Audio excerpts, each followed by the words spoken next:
he never thought his idea and his dream would translate into a university at that time. I don't think any other university in India has been established for foreign students. We come into Dubai with exactly the same Vasudhaiva Kutumbakam, the world is one family. Talking just about the present of the student, but also thinking about the future.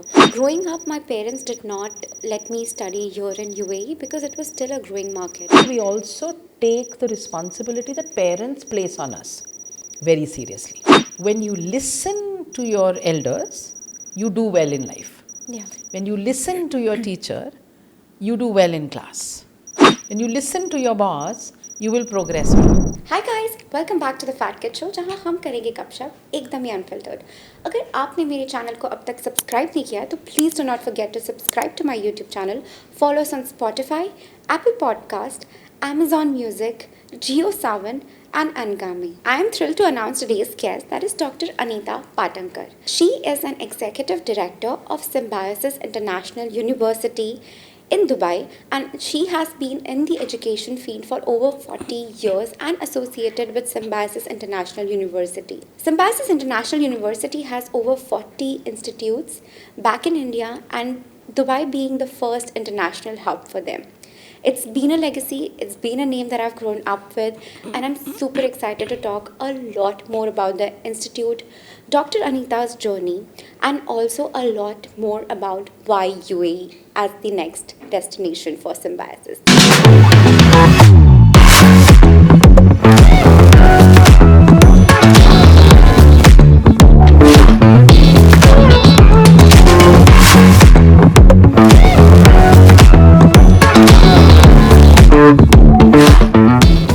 Welcome to the Fat Kid Show, Dr. Anita. How are you? Thank you so much for having me. I'm fine.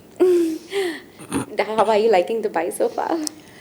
It's been, I think it's been an adventure. I've been to Dubai several times before for short trips. It's the first time that I'm here as, as a representative of Symbiosis and deputed here. So in that sense, getting to know the city more in terms of someone who is now planning to stay here. So I'm looking at the city with different eyes than I probably did as a tourist. But it seems exciting. I love the fact that it is multicultural. I love the fact that there are so many nationalities over here and everyone seems to be comfortable. Everyone seems to have found a place and a space for themselves. So I'm hoping that I'm going to fit in too, and happy to be here as part of the first international campus that Symbiosis has. So in that sense, for Symbiosis, it's a dream come true, and I'm happy to be part of that dream. Ma'am, I really wanted to congratulate you. I did hear that we had a launch event last week. Can you tell us more about that? Oh my God, it was so much more than I imagined. We always knew that the launch was going to be something memorable. I don't know whether you are aware, but Symbiosis has many, many alum here. We have probably more than 1,000 registered alum. And Dubai, UAE, has kind of been on, that horizon of a dream for a very long time. It's taken 53 years for us to come here. So we knew that the launch event was going to be big. We knew that students and parents and all the other stakeholders that we work with would be excited to be there. And we also knew that we had this huge group of alumni who wanted to be there to celebrate it. I think it took a life of its own when we had amazing chief guests who agreed to come in. One of the things that I think we're very happy and blessed with is the fact that both the nations are supporting us. Both the governments are supporting us. Both the ministries of education have huge expectations from us. So we were absolutely honored when His Excellency Sheikh Nayan agreed to be a chief guest. And at the same time, we were absolutely honored when our Honorable External Affairs Minister, Dr. Jaishankar, agreed. So with two of them, with this huge alumni support, it was really an amazing day. I don't think I've ever enjoyed myself so much. In spite of having these two celebrities, 700 plus people at this wonderful location. They were thrilled to meet our Chancellor, the founder of Symbiosis, Professor Dr. S.P. Muzumdar, who came to Symbiosis who came to Dubai after 21 years. So it was huge, it was great. I think everybody was excited. And I think it's now become a collective dream. And we are happy that we have everyone, this extended family of Symbiosis, who's joining us and wishing us well. So I had loads of fun. It felt very satisfying. I was obviously butterflies and anxious the night before, but that night slept very happy, knowing that we've done a wonderful job of telling people that we're here to stay, and that we are here to help students in this region and across the world make Dubai their destination, not just for education, but for a life after that. And I also want to add here that Symbiosis International is the first institute which is recognized by MOE, which is a great deal. Yes, it is. Back at home in India, that has been one of our priorities. That when we reach out, as you know, we are a self-financing university, we're a not-for-profit. When parents and students commit to an education at Symbiosis, we need to make sure that they feel full faith and trust that the education they're getting is not only great and valued, but also that is going to lead to really good jobs and stability and a future. So for us, accreditations are very important. All the licensing and approvals that need to come from all the regulatory agencies is very important. So we were very sure that we would start our classes only after receiving CAA approval and KHDA approval. And so I'm happy, that worked out well. And of course, it immediately becomes a distinctive feature for our program. Ma'am, before we deep dive into, I want to discuss about the Symbiosis, always the motto which has been that the world is one family. And honestly speaking, Symbiosis has been very vocal in promoting that bit. Yes. Can you give me the context behind it, what ideology is, and how this motto has transformed the Symbiosis University since forever? Like since you started to now, what's the thought behind it? In India, Symbiosis is unique in its origin story. Yeah. So its genesis lies in an African student being ill, and the founder, Professor Muzumdar, who was a rector and a professor of botany at Ferguson College at that point of time, we're talking 1971, being concerned about African and also Asian, but primarily African students, how they were living in India. 1971, we are also talking about a society that discriminated. Racial discrimination Yes. definitely was a part and parcel of life. I mean, we don't like to talk about it, but that's reality. Yes. And therefore, Symbiosis as an idea grew from that seed of concern for creating a home away from home, a safe space for foreign students who would come to India. It started as a cultural center and then slowly evolved into an educational center. The idea of a safe space, a home away from home, Vasudhaiva Kutumbakam, the world is one family, stems from that vision. The Chancellor says that he never thought his idea and his dream would translate into a university at that time. Yes. At that time, it was very simple. He felt that he needed to create a space where students of all nationalities, not just nationalities, but even within India, that everybody could come together and see the similarities and not the differences. And that they could be comfortable with each other, and that they would become global citizens, and that they would go back home as ambassadors, and that the connection with India would continue. And that way, through all those networks that were created, they would understand that the world truly can be one family if you're broad-minded enough and liberal-minded enough to look beyond the petty differences in the politics. So that's how Symbiosis started. And all of us who've joined Symbiosis have joined this as a vision. And it is something that has remained our distinctive feature. I don't think any other university in India has been established for foreign students and then opening up the doors to Indian students later on. So I think that has remained with us. People who have joined on have joined Professor Muzumdar's personal mission that we would like to work in such a place and that we would like to contribute to this kind of a society and this kind of a world. Yes, educating students very important, but the creation of this kind of a ecosystem. And we bring that to Dubai. That is the exactly, I have worked at Symbiosis for close to 40 years, if not more. I haven't seen a dilution over the years. In fact, it's become even stronger. It's become stronger because we realize that as strong as the need was in 1971, it's stronger today.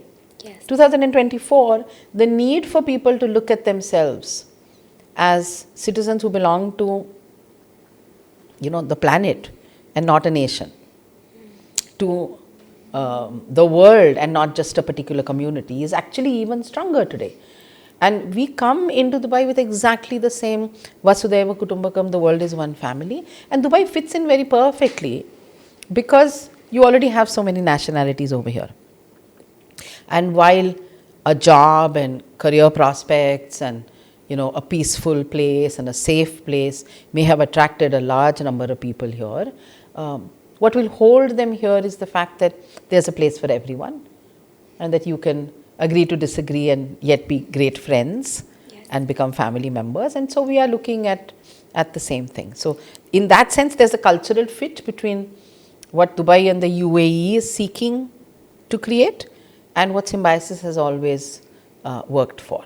I think then Dubai has been a great destination, UAE in general, because again, we have around 180 plus nationalities. And I know for a fact that Symbiosis also caters to more than 80 plus nationalities back in India. It's a great platform for sure. So what courses do we expect from Symbiosis in Dubai? So as you know, we opened our doors in September. We are offering 4 programs right now under management, media and communication and computers. So we offer a BBA program and an MBA program. We also offer a BCA, Bachelor of Computer Applications, as well as a BA in Media and Communication. These are the 4 programs that we're offering at present, with wonderful specializations in artificial intelligence and machine learning, in data analytics, cloud computing. We're looking at advertising, PR. We're also looking at sustainability. We're looking at entrepreneurship and innovation.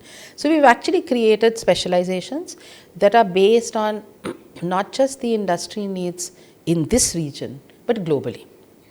Because we do realize that while many of our graduates will want to settle down here because it's a great place to settle down, many of them will also be attracted by opportunities across the globe. So they're all disciplines and specializations that make sense, not just today, but 5, 10, 15, 20 years into the future. We're also in the process of designing new programs. So we are looking at an ACCA linked program, a BCom with ACCA. We're looking at a Bachelor's of Education. Dubai and the UAE are not just a great hub for higher education, but the school education is fantastic, and there's a growing need, and therefore teacher training, upskilling and reskilling of teachers, and therefore a good, modern, technologically empowered and embedded Bachelor's of Education, which also talks about so many new things, which has been the requirement for many, many years. So for example, special needs, education technology, new pedagogies, keeping in mind the fact that students now have changed so much, and the pandemic has kind of pushed them even further into, they want smaller bites to study, not the way you and I studied, or definitely the way I studied when I was in school or in college. So those are some of the wonderful programs that we're working on. We're working on new specializations as well. And we have ambitious plans. We are looking at a combination of programs that cater to students in the higher education space, We're also looking at a number of programs that will reach out to professional organizations.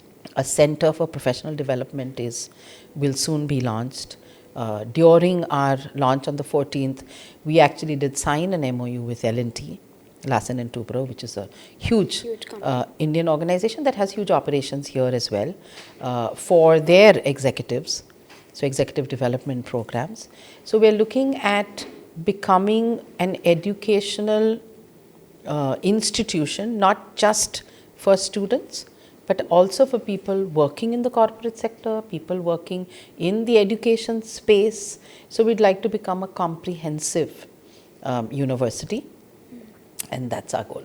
I think it was a very well planned courses that you're offering right now. Not, as you said, and the best part which I really liked is not talking just about the present of the student, but also thinking about the future, which a lot of institutes fail to do that, honestly. But this legacy coming to UAE is definitely going to change the system of education, the expectations people have from especially Indian institutes. And I'm super excited to see how this continues even in the future. But beyond that, I want to know that setting up in a new country is a very difficult process, especially an institute this big. What were the challenges that Symbiosis faced while doing this? To be honest, we've had such great support that I don't think we've really worried too much about the challenges. Were there challenges? Of course there were. While the goals of higher education and the missions that governments have are the same, each country has its own paperwork and its own documentation, and that is something that we had to learn. I won't say it was a challenge. I would say it's a task that had to be done. I think what made it easy is that while we were planning this, we had a dedicated task force back at home in India, and we had our administrative leadership and our management leadership play huge roles in ensuring that we were able to reach out to the right people here. We had so many meetings with members of the Ministry of Education here, of CAA, of KHDA, of people who were helping us understand what needed to be done. I think our alum have also played a huge role in the sense that they helped us understand the market here. They helped us understand, in addition of course to the professional surveys that we conducted, to understand, because most of them are in the corporate sector today, many of them in education as well. So they helped us understand what to anticipate and what to look forward to. And therefore, with the support from both the ministries, the Ministry of Education back at home in India, the Ministry of External Affairs, Home Affairs, the Ministry of Finance, all of these, the Consulate General here, the Ambassador of India here, the Consul General here, they all have actually been very supportive, and therefore tasks didn't become difficulties. Yeah. Tasks didn't become challenges that we had to nail, bite or worry about. I think in the past 2 years, things moved very, very seamlessly. But it's been exciting, and I am someone who finds new challenges exciting. Yeah. I think it's been exciting to learn more about how different nations work, different routes that lead to the same goal. We worry about diversity and inclusion in India, and whether we're reaching out to everybody. This country does exactly the same. Exactly. The only thing is that the ways we do it has been different, and therefore it's been exciting and interesting for us, and we've also learned a lot. Let me also say that whatever we learned about setting up a campus here in Dubai has actually helped us introspect and rethink about so many things that we do back at home. And we said, hey, we can do this back at home as well. This is a system that works really well and is not geography specific, but it's just interesting in terms of how it could ramp up efficiency, cut down on time, introduce technology. So it's been an exciting learning. I think the learning curve has been very steep, but it's been good. Yeah. UAE has always had a really great relationship with India, anyways, and I think they are very much welcoming, especially Yes. to get the Indian education system here. Yeah. Growing up, my parents did not let me study here in UAE because it was still a growing market. The education system was still evolving. We need to admire the fact that UAE has grown really fast, but there have been places that there has been slow growth. And I think having Symbiosis as a legacy here is definitely going to have that value in the education system as well. I want to understand from your end, how do you think that having an Indian institute here is going to change the education system here and also globally? You know, at some point of time, I'd like Symbiosis to be known not as an Indian university, but as an Indian university that is now global and is now international. I think Indian higher education system is known for its rigor. I think it's known for the academic rigor, it's known for the rigor in all aspects, whether it is research, whether it's academics, Yes. whether it's internships, volunteering, extracurricular activities, co-curricular activities, whether it's schools or whether it's higher education. India takes education very seriously. Yes. And every principal that I know and every teacher that I know also takes their job very, very seriously. And I think we also take the responsibility that parents place on us very seriously. That parents have high expectations, that their kids are going to learn, and that learning is going to involve transferable skills that are going to help them become successful in their careers and help them navigate personal and professional choices in the future. I think Indian universities and the ecosystem education also takes into account the expectations, the high expectations that industry has. And Symbiosis is known for this, that we work really well with industry partners, that we focus a lot on ensuring that our curriculum is linked to what industries want, not today, but 5 years from now and 7 years from now. And therefore, that industry-ready skill set that students must have. I think Indian education brings this in. I'm sure today everybody in one way or the other works towards the same goals. Yes. But India tends to be known for very serious schooling and very serious college education. And Indian origin executives and CEOs and across the world who work at many global and international companies, they all often give credit to the foundation Yes. that they received in India or the foundation they received. I think this is what we bring here. In that sense, I can see probably Indian universities like Symbiosis changing the expectations that parents and stakeholders have from a college education here. I think at the same time, we have in the past 15 to 20 years become more globally responsible. I think a shift has happened where we are now not catering just to Indian students for Indian markets, but international students. Of course, India has always focused on Africa, Asia. Those are the regions that we've focused on. But we're also focused on creating global citizens and global entrepreneurs and global employees for the world. I think our connects with industry and our connects with NGOs in terms of volunteering, internships, etc., is what will set us apart. And I can see us making, that is something that we will bring to the table. Ma'am, the thing is, one thing that I've picked up from what you said is that there's a shift in education system. Yeah. I want to understand that with this generation that's passing by from millennials to Gen Zs, what shift has been the education system like? What expectations do students have? And what education system is doing for that need? I'm going to say something that many may not agree with. I think while students have definitely changed, and the millennials and the Gen Z and all of these fancy labels that we give students indicate a change in the way they look at themselves and the way they look at their life and their aspirations and things that they want to commit to. I think I also take into account the fact that the world has also changed. Technology has changed. I don't behave the way my mother behaved when she was 60 plus, right? In general, life has become faster. Life has become more complex. Life has thrown more challenges in our face, and therefore the whole carpe diem, live for today, has seeped into, I think, all of us. Yes.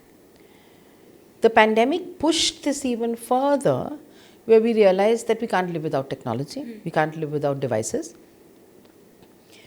People talk about detox, and now there's digital detox as well, and people struggle even for a couple of hours to be without their devices.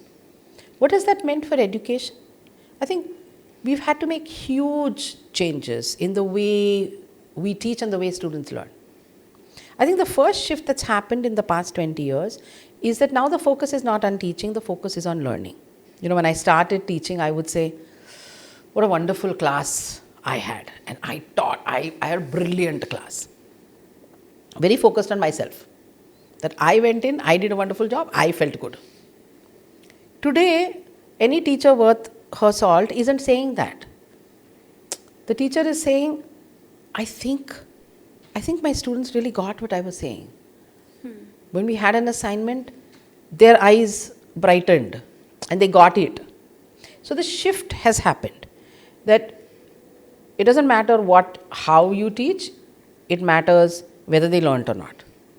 Then we've gone to the next phase of application.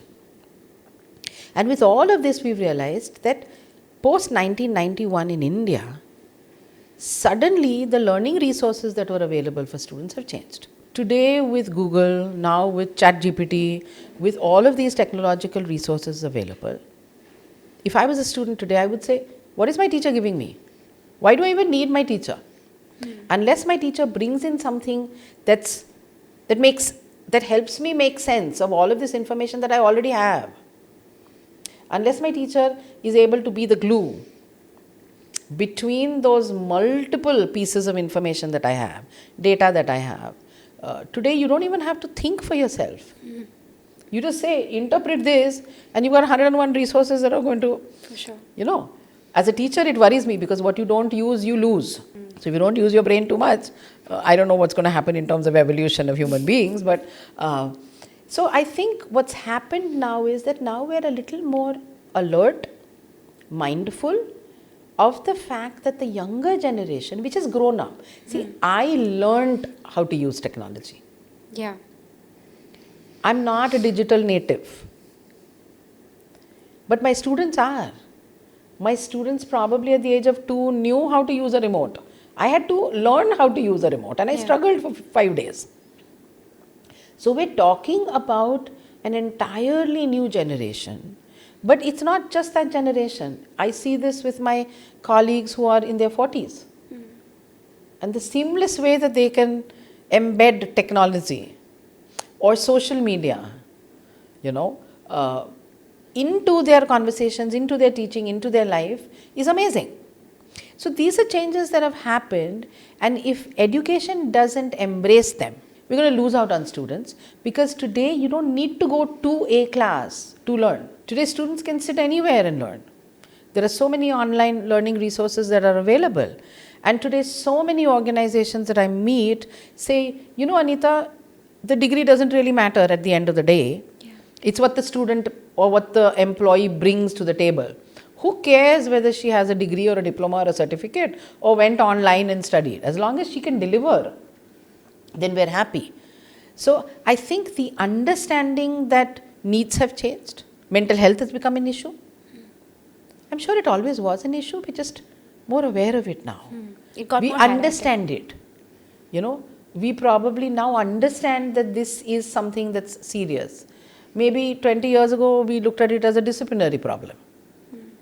So I think today we are lucky that we live in a world where we have more understanding, we have more knowledge. There's more research that's been done on how do we reach out to younger students, to younger faculty, to older faculty, ageism is a thing too. I often talk to one of my colleagues who runs a Bachelor of Mental Health, and she often has said that we focus so much on the young ones, but we don't focus on the older ones. So I think we live in a world where now every day we're finding out more and more and more about how to help people achieve their aspirations.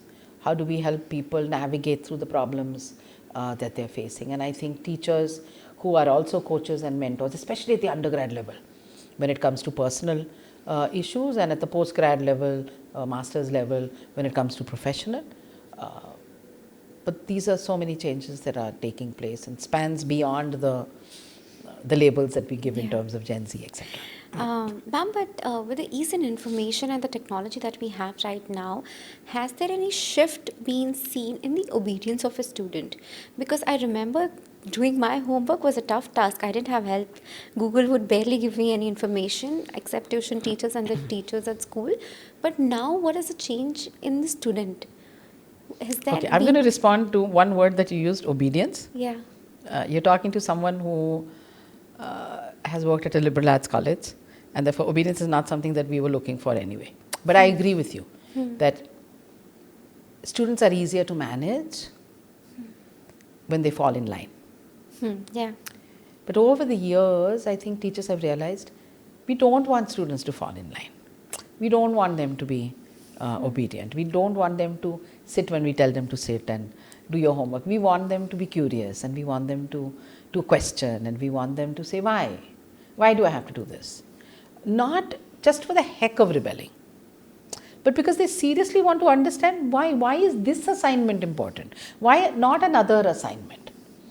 Have students shifted? I think I will actually say the majority have not. Because we've been culturally conditioned to believe that when you listen to your elders, you do well in life. Yeah. When you listen to your teacher, you do well in class. When you listen to your boss, you will progress well.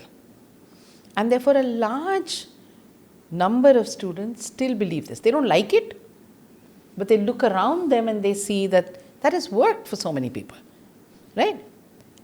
There's a growing minority. There's a growing minority who's saying, but look at all the people who rebelled against systems. Look at all the innovators. Look at all the entrepreneurs.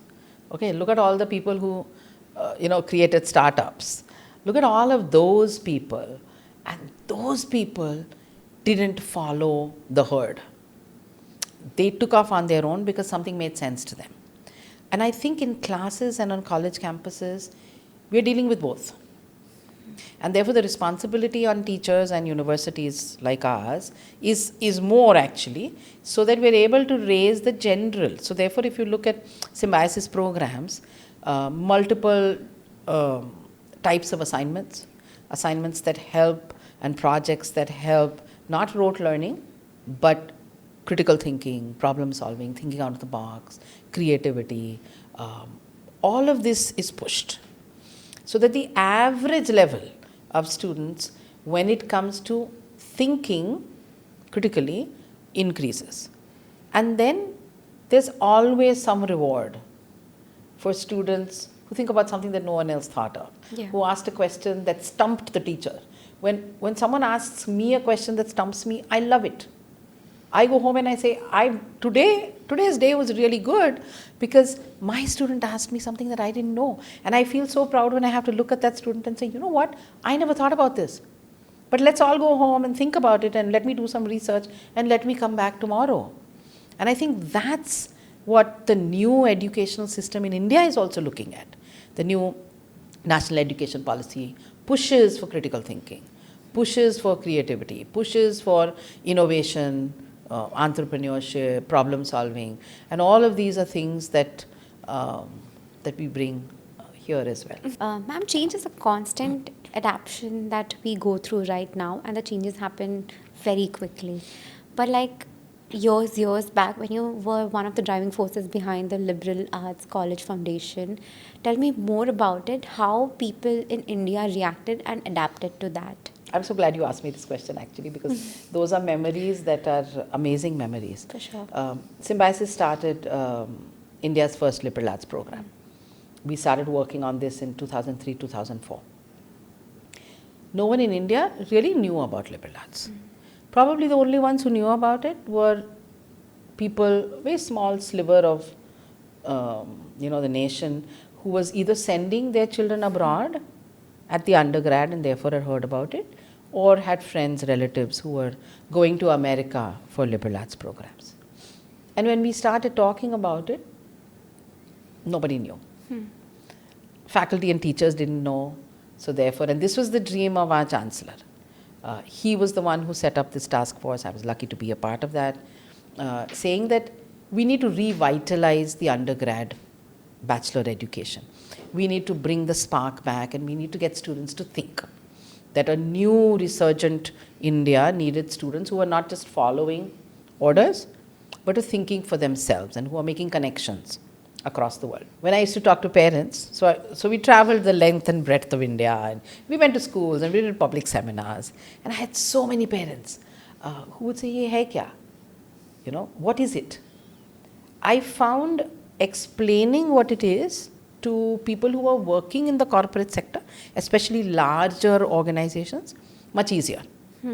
Because I was able to connect with them in terms of, when you hire people, what are you looking for? Are you just looking for someone who knows engineering?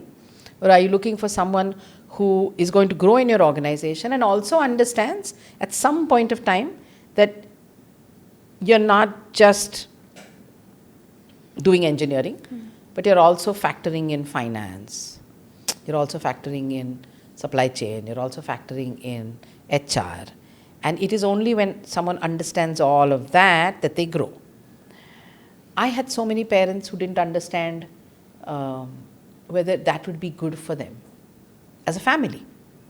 I remember a parent asking me, but if she starts asking questions, how will her family life be? And will her family life get disrupted? And that stumped me. I said, what's the connection? And they said, because when you start asking questions in one area of your life, you start asking questions in all areas of your life. And that's not what we want for her. We want her to have a peaceful personal life and a peaceful professional life. Rebellion is not something. So it took time to explain to people that this is not about rebellion. This is about actually being happier in personal and professional life, because you're not fighting. See, the whole thinking differently is equal to a fight is something that people had to learn. I also learned that parents look at career choices very differently when they have, for example, a boy or when they have a girl. That the choices that the parent of a girl student makes is made, and which was a shocker for me. I mean, I grew up in a family where my parents never discriminated between kids, and they don't even, and these are all good people, right? They're not discriminating. But it is just that aspirations for children are different. The aspiration for a boy is that he will do well in his career, and then everything else will fall in place. The aspiration for a girl is, I hope she has a career, but she really needs a career that will blend in seamlessly with her personal life. Because that's the core. As a parent, that's what I'm looking at. So it took a lot of time. Let's say that many still don't know what a liberal arts program is and why a liberal arts program is important. It does tend to be slightly academically elitist, but I think it took us a good 3 to 4 years for people to get to know, and then the doors opened. We were very successful at running the program. We offer India's first 4-year liberal arts program, where the number of boys has increased tremendously and doing really well. But change is difficult. And change is difficult for parents because, especially Asian parents, for them education is a passport to security. And for them security means certain things. Engineering degree, secure. Law degree, secure. Management degree, secure. anything that's out of this is scary. And therefore, it took time to tell them that every engineer is not successful, that there are unemployed engineers, that every doctor is not successful, and that somewhere you want your child to be happy. And if your child is not cut out to be an engineer, would you rather he be an unhappy engineer, or would you rather he be a happy writer or film producer or actor or something? So it's been interesting. We've seen the change slowly but surely, and I think parents are also now looking at their children's well-being in a very different way. For both For the both son girls and and daughter. boys. How But is I the think change now? well-being, sadly, some statistics are horrible, regrettable statistics. For example, the anxiety, the paranoia that is linked to examination results in India. 10th standard results, 12th standard results are horrible situations for many students, that many governments have had to set up helplines, that many students run away from the fear that they are going to fail. Failure is something that scares people. What if I don't get into a good job? And all of this anxiety, fear, paranoia, the fear of being judged by society, all of this has got accentuated, I think, in the last 20 years. And parents have suddenly realized that, I'd rather my child be happy and healthy and with me than worry about what society is going to say about their choices, and the marks that they got. And I think a number of horrible situations have led parents, the average parent, to say, I just want my kid to be happy and healthy. It doesn't matter if he or she earns a little less money. And who cares what my community says about educational choices, as long as my kid is happy and healthy. That has led to parents, I think, training themselves that the world has shifted and they can't bring their kids up the way they were brought up. They grew up in a very different time and their kids are growing up in a very different time. And the fears and the challenges and the temptations and the dangers that await vulnerable students is so huge today. So when I talk to parents, parents say, I just need, and usually it's the mothers, who will be honest about it. Parents feel, fathers also feel the pain, but probably they don't vocalize it that much, maybe to me because I'm a woman. They say, I don't want anything to happen to my kid. I just want my kid to be happy. I just want my kid to be healthy. I just want my kid to be safe. I think many changes are taking place. I think the government and NGOs and various education institutions are also doing their role in creating an awareness of emotional well-being. I think we're also seeing this across the corporate sector. When I was growing up, I don't think I ever heard of a 38-year-old individual working in a company having a heart attack or blood pressure. Or today, the tensions of life in general have just increased. So I think all of this has led, to a more nuanced understanding of what it means to be 18, 20-year-old today and the choices that you have to make. And I think programs that give space, like the liberal arts program, programs that give space to students to explore what they're good at and what they would like to do are playing a huge role.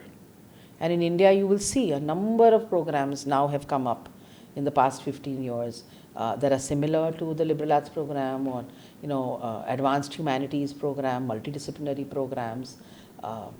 And I think all of that is helping. One thing from this, ma'am, is that Emirati women here were not focusing a lot on education Do you think that same shift has been brought here as well in UAE in terms of Emirati women being more educated, having more education, having kids at younger age enroll in school, be it son or be it daughter? What are your thoughts on that? I think globally we are seeing an awareness amongst families that the girl child needs to be supported. I think globally in India as in the UAE, we are seeing an understanding that when the woman is educated, the family progresses. Yeah. And I think that is now something that we've accepted. Back at home in India also, we are committed to women entering into the workspace. In fact, Symbiosis is known as, you know, a university where we have a large percentage of women in leadership roles. You know, from our Pro-Chancellor, Dr. Vidya, down to, you know, directors, deans, etc. We have a medical college just for women. We have scholarships just for women. Similarly, in Dubai also, we've entered in and we've had our first two Emirati women who joined the program. We have scholarships. While we have scholarships for everyone that are merit-based, etc., we have scholarships specifically for Emirati women. And I think it's because sometimes you just need someone to give you a step up. Yeah. You know, and then you realize, and I think women are really strong, and women manage to straddle traditional expectations that people have on them with the modern expectations that they have of themselves. I'm always amazed at how strong women are across the world whenever I meet women, that they manage family and career so well. Yeah. Is it stressful? I'm sure it is. Would they love to just focus on one? I'm sure. But I think women also realize that while it's quicker for women to move on and get liberated, society changes slightly slower. So for a couple of generations probably, women are going to have to straddle both. But I think they manage that very well. And I think we see it everywhere. Yes. Not just in this part of the world, but everywhere. You go to America, you go to Europe, you go anywhere in the world, and you will see women doing double their share. I think the sisterhood has also become very strong. Yeah. Is women support women really, really, really, really well. So I think the world, society, governments, families have all understood that educated women, working women are actually good for children. My children grew up seeing me working, coming home and quickly slapping something together for lunch. And I'm sure they had a deeper appreciation Yes. of what they had because they saw a mother who was managing both. You know, now they see my husband manage both. You know, and I think these are examples that help the generation. So we're happy, you know, that more and more women are stepping out, more and more women are managing to do both. But definitely education, irrespective of whether you want to work or not. And I think, you know, women must have that choice, whether to work outside the house or to work in the house. But that education is needed. And that education, that when women get educated, families are safer, healthier, progress more. I think there's no argument on that. One last thing is that Symbiosis is known for the guest lectures. What do we expect from the university here in Dubai? Yes, you know, I've met some of the greatest people in the world at the Symbiosis campus in India. Whether it be Amitabh Bachchan, whether it was Harsha Bhogle, whether it's Javed Akhtar, Shabana Azmi, whether it's been the President, the Honorable President of India, the Honorable Prime Minister of India, from politicians who are making positive social change, to celebrities like actors and authors, the same comes here. We are a branch campus, which means that whatever Symbiosis India does, Symbiosis Dubai will do. We've also started a Symbi Inspire lecture series in which we've been inviting alumni who are doing really, really well in Dubai to come and mentor the students and inspire them. We will be having, in fact, many of the well-known actors, novelists, politicians, etc., have reached out saying, when are you inviting us to Dubai? We'd love to come and see the campus, and we'd love to talk to students. And we have we have so many lecture series back at home. I think it's great for students to be able to meet and to ask questions.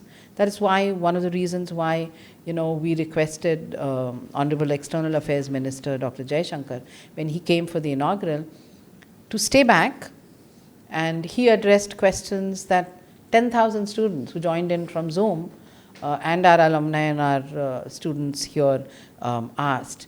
So you can look forward to the same array of well-known celebrities from industry, from government, from the arts, from everywhere here as well.